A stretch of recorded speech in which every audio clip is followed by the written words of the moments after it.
हर हर महादेव ओम नमः शिवाय a warm welcome to my channel Shiv Shakti talks. आज के আমরা ডিসকাস করব যে যাদের স্করপিও বৃশ্চিক রাশি, যাদের বৃশ্চিক রাশিদের কেমন যাবে এই মাসটা, এই জুন মাসটা। তো প্রথমে যে আমি বলি যে বৃশ্চিক রাশিদের এই মাসের হেলথ ওয়াইজ কেমন যাবে। তো আপনাদের হেলথ নিয়ে আমি কিন্তু বিশেষ কোনো সমস্যা দেখছি না, আপনাদের হেলথ এই মাসটা ভালো যাবে। আপনাদের জুপিটার আপনাদের মুন সাইনের তুলনায় বসে আছে এখন 9th হাউসে। সো জুপিটারের প্রেজেন্স 9th হাউসে আপনার জন্য এটা ভালো ফল দেবে, হেলথ ওয়াইজ ভালো হবে, আপনার কনফিডেন্স ভালো থাকবে, আপনার এনার্জি লেভেল যেটা আমরা বলি এনার্জি লেভেলটা আপনার অনেক ভালো থাকবে।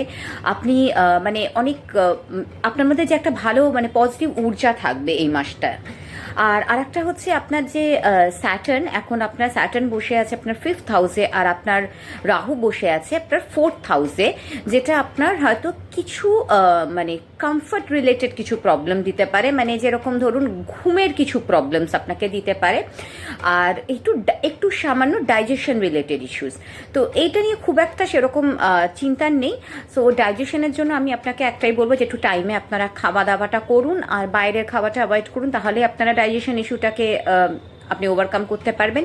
হ্যাঁ, স্লিপের জন্য আপনাকে নিজেকে একটু ঘুমানোর আগে মেডিটেশন করলেন, সেই সবে করলে আপনার কিন্তু সেরকম কোনো বড় কিছু সমস্যা আমি দেখছি না। হ্যাঁ, ঘুম রিলেটেড অ্যান্ড ডাইজেশন রিলেটেড ছাড়া। আর একটা একটু মানে হতে পারে আপনারা তো মাঝে মাঝে পায়েতে একটু স্টিফনেস হতে পারে, একটু পাটা হঠাৎ করে একটু স্টিফ ফিল করতে পারেন, বাট সেটা নিয়েও সেরকম কিছু ভাবার নয়। মানে ওভারঅল আপনার হেলথ ওয়াইজ খুব চিন্তার নেই, ছোটোখাটো কিছু ওই ডাইজেশন বা পায়ের স্টিফনেস ছাড়া। এবার আমি যদি আপনার কেরিয়ারে আসি, আপনার কেরিয়ারের যে আমাদের যে কেরিয়ারের প্ল্যানের স্যাটার্ন আপনার 5th হাউসে আছে। সো আপনাকে এখানে কিন্তু অ্যাভারেজ রেজাল্ট দেবে। সো আপনার জব প্রেশারটা অনেক বেশি থাকবে, আপনার চ্যালেঞ্জেস থাকবে জবে, আর আপনি কিন্তু নিজেও আপনার কাজে আপনি অনেকটা বেশি নিজেকে ওয়ার্কাহলিক করে ফেলবেন, কিন্তু আপনার অনেক চ্যালেঞ্জিং সিচুয়েশনও আসবে আপনার কর্মক্ষেত্রে। সো আপনি কর্মক্ষেত্রে হয়তো দেখবেন যে আপনি সেরকম যতটা এফর্ট দিচ্ছেন ততটা আপনি রেকগনিশন পাচ্ছেন না, আপনার ওয়ার্ক প্রেশারটা দিনে দিনে বাড়ছে, আর এই ওয়ার্ক প্রেশারের বাড়া আর কিন্তু আপনার রেকগনিশন না পাওয়া, এই দুটো মিলিয়ে কিন্তু আপনার জন্যে একটু হলেও সামান্য হলেও আপনার মধ্যে একটা কি বলবো মানে একটু মোটিভেশনের অভাব আনবে, বা আপনার মধ্যে একটা কোথাও গিয়ে একটু প্রবলেমস মানে মেন্টাল স্ট্রেস একটু আনবে, সো একটু মেন্টাল অ্যাংজাইটি আনবে। সো এই ক্ষেত্রে আপনি মাঝে মাঝে হয়তো ল্যাক অফ কনফিডেন্সও একটু ভুগবেন। তো সেই হিসাবে আমি বলবো যে এই মাসটা আপনাদের জন্য, যারা আপনারা স্করপিওতে আছেন তাদের জন্য এই মাসটা, কেরিয়ার জবে যারা আছেন তাদের জন্য একটু ওয়ার্ক প্রেশার হাই, একটু রেকগনিশনের কমতি থাকবে। আমি যদি যারা বিজনেস আছে তাদের ক্ষেত্রে বলি, সো বিজনেসের ক্ষেত্র এখানে কিছু আনসার্টেন কিছু সিচুয়েশনের সামনাসামনি আপনাদের হতে হবে, কিন্তু একটা ভালো জিনিস যেটা আপনাদের প্রফিট কিন্তু বাড়বে।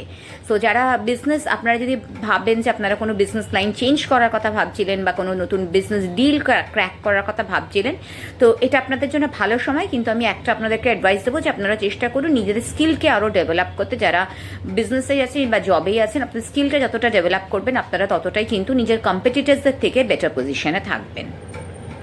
যদি আমি লাভ অ্যান্ড ম্যারেজের ক্ষেত্রে বলি, সো জুনের যে হরোস্কোপে আমি দেখতে পাচ্ছি এখানে আপনার লাভ বা ম্যারিড লাইফে আপনার যেটা জুপিটারের প্রেজেন্স 9th হাউসে আপনাকে কিন্তু ভালো ফল দেবে।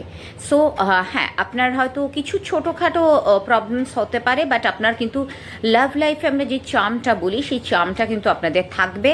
আপনাদের লাভ লাইফটা ব্লিসফুল থাকবে, মানে আপনারা ম্যারিডই হোক বা আপনারা ম্যারিড না হোক, আপনাদের পার্টনারের সাথে আপনাদের রিলেশনশিপটা কিন্তু এই মান্থে ভালো থাকবে, আর আপনাদের মধ্যে একটা মিউচুয়াল রেসপেক্ট থাকবে, একটা মিউচুয়াল আন্ডারস্ট্যান্ডিং থাকবে। সো ওভারঅল রিলেশনশিপের ক্ষেত্রে কিন্তু আপনাদের জন্য এই মান্থটা ভালো যাবে। এবার আমি যদি ফিনান্সের ক্ষেত্রে আসি, ফিনান্সের ক্ষেত্রে আমি যেটা আপনাদেরকে দেখতে পাচ্ছি, আপনাদের ফিনান্সের ফ্লো অফ মানি এটা কিন্তু আপনাদের এই টাইমটা স্মুথ থাকবে, বিকজ জুপিটার আপনার 9th হাউসে। তো সেই ক্ষেত্রে আপনাদের কিন্তু ফিনান্সিয়াল ইনফ্লোটা ভালো থাকবে। আপনারা হয়তো দেখবেন আপনাদের কিছু মনিটারি গেইনসও আপনারা পাচ্ছেন, আর তার জন্য কিন্তু আপনাদের কিছু নিজস্ব একটা স্যাটিসফ্যাকশনও থাকবে। হ্যাঁ, আমি যখন বলছি যে আপনাদের কিছু মানে গেইনসটা ভালো হবে, সেই ক্ষেত্রে আপনাদের কিছু এক্সপেন্সেস হবে। কিছু হেলথ রিলেটেড সামান্য মানে বাড়ির লোকজনের হেলথ রিলেটেড কিছু সামান্য এক্সপেন্সেস হতে পারে, যেখানে আপনার ফ্যামিলি মেম্বার্সদের কিন্তু হেলথ ইস্যু একটু আসতে পারে। বাট ওভারঅল আপনার মনিটারি ওয়াইজ আমি কিন্তু ভালোই দেখছি। আপনারা যারা ইয়েতে আছেন, ট্রেড মার্কেটে আছেন, তাদের জন্যও কিন্তু এখানে আপনাদের থ্রু স্পেকুলেশন বা ট্রেড প্র্যাকটিস থেকে আপনারা কিন্তু ভালো মনিটারি গেইন করবেন। সো আপনাদের জন্য এই মান্থটা, যারা ট্রেড বা শেয়ারে আছেন তাদের জন্যও কিন্তু এই মান্থটা প্রফিটেবল হবে। প্রেজেন্স, আপনাদের যে রাহুর যে প্রেজেন্স আছে 4th হাউসে, সেখানে আমি যেটা বললাম কিছু আপনার আনওয়ান্টেড এক্সপেন্সেস আপনার ফ্যামিলির জন্য আপনাকে করতে হতে পারে, বাট সেটা নিয়ে খুব বিশেষ কিছু ভাবার নেই, বিকজ আপনার ইনফ্লোটা কিন্তু ভালো থাকবে। আর আপনি কোনো মেজর ইনভেস্টমেন্ট এই মান্থে নিতে পারেন, আপনার কোনো মেজর ইনভেস্টমেন্ট ডিসিশন আপনি এই মান্থে নিতে পারেন, কিন্তু এই ডিসিশনটা আপনার জন্য প্রফিটেবল হবে। আপনি যদি এই মান্থে কোনো মেজর ইনভেস্টমেন্ট করেন সেটা কিন্তু আপনার জন্য প্রফিটেবল হবে। আমি যদি আপনার ফ্যামিলি অ্যান্ড ফ্রেন্ডস নিয়ে বলি, আপনার কিন্তু ফ্যামিলি অ্যান্ড ফ্রেন্ডস থেকেও এই মাসটা ভালো যাবে। আপনি ফ্যামিলি অ্যান্ড ফ্রেন্ডসদের সাপোর্ট পাবেন, তাদের সাথে আপনার রিলেশনশিপটা ভালো যাবে।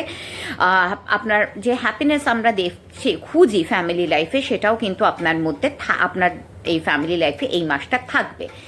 আর আপনি অনেক অ্যাপ্রিসিয়েশনসও পাবেন আপনার ফ্রেন্ডসদের থেকে। সো ওভারঅল আপনার কিছু অসপিশিয়াস কিছু ফেস্টিভ্যালস বা অসপিশিয়াস কিছু অকেশনও আপনার বাড়িতে হতে পারে এই সময়। সো এই মাসটা ওভারঅল আপনার ভালো যাবে। ছোটোখাটো কিছু, হ্যাঁ, এবার যেহেতু স্যাটার্নের যে প্রেজেন্সটা আছে আপনার মুন সাইনের জন্য, সেখানে ছোটোখাটো হয়তো কিছু আর্গুমেন্টস বা ছোটোখাটো কিছু প্রবলেম হতে পারে, বাট সেগুলো মেজর কিছু না।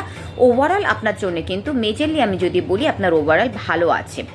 আপনার জন্য আমি যেটা বলবো সেটা হচ্ছে যে আপনি এই মান্থে রেমেডি হিসাবে আপনি মহাদেবের শিব পূজা অর্চনা করুন, ওং নমঃ শিবায় চ্যান্টিং করুন। প্রত্যেক সোমবার মহাদেবকে আপনারা রুদ্র অভিষেক করুন, দুধ আর জল দিয়ে ওনার পূজা করুন। আপনারা মহামৃত্যুঞ্জয় মন্ত্র পাঠ করুন। মহামৃত্যুঞ্জয় মন্ত্র যত বেশি পাঠ করতে পারবেন আপনারা ততই ভালো। পুরোটা যদি না, মানে 108 বার যদি আপনি না করে উঠতে পারেন, আমার এখানে একটা অডিও আছে 108 বার মহামৃত্যুঞ্জয় মন্ত্র, আপনারা সেই অডিওটাও শুনতে পারেন এবং আপনারা নিজেরাও যতটা পাঠ করতে পারবেন ততটা করবেন, এটা আপনার জন্য ভালো হবে। আর ওং নমঃ শিবায় চ্যান্টিং তো অবশ্যই করবেন। হোপফুলি আপনাদের ভিডিওটা হেল্পফুল লাগলো। আপনারা সকলে ভালো থাকবেন। নমস্কার।